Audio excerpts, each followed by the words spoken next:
So in this very beautiful landscape and seems very peaceful, we have here a site that explaining about the battles of Gaza.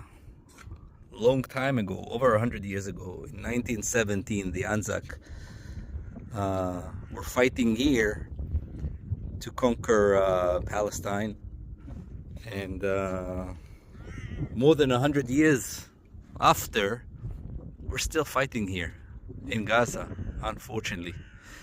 You know, there's plenty of land for everyone, and this land can be really an oasis of peace and beauty.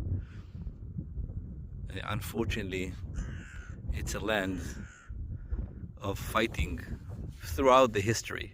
For hundreds and thousands of years, people have been fighting over this land